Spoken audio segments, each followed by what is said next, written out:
Hi, I'm Mark Galeotti, author of the book We Need to Talk About Putin, and I'm here in Moscow, Red Square.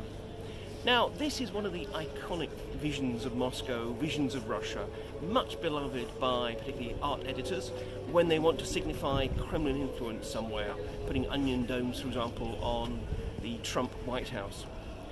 There's only one small problem. This is actually St. Basil's Cathedral. It is not the Kremlin. The Kremlin is this thing over here.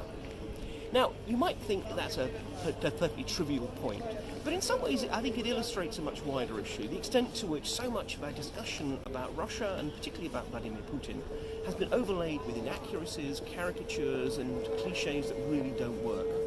So if you think about it, the actual Kremlin itself, first of all, it's a massive fortress.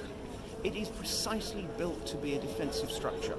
And that defensiveness, I think, is a really important point to understand about Russia. We are so consumed at the moment about the supposed Russian threat to us, disinformation, subversion and so forth, which is true, but where does it come from? To a large extent, it comes from a sense amongst Russia's own rulers that they themselves are embattled and beleaguered, and they're trying to make Russia into a fortress.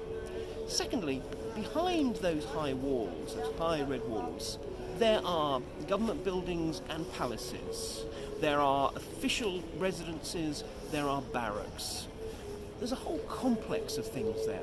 And again, I think that's one of the issues which we need to address. The fact is that Putin's Russia and Putin himself are much more complex, much more nuanced than we tend to find in public discourse and in a lot of policy discourse too, for that matter.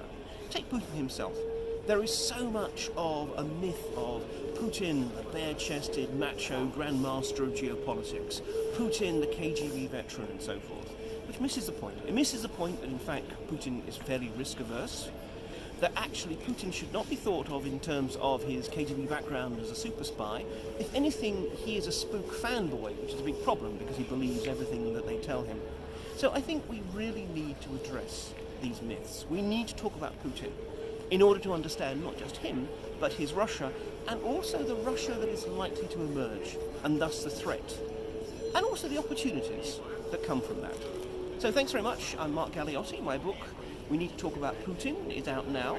I hope you'll buy it, I hope you'll read it, I hope you'll enjoy it, and I hope you'll find it useful. Thanks very much.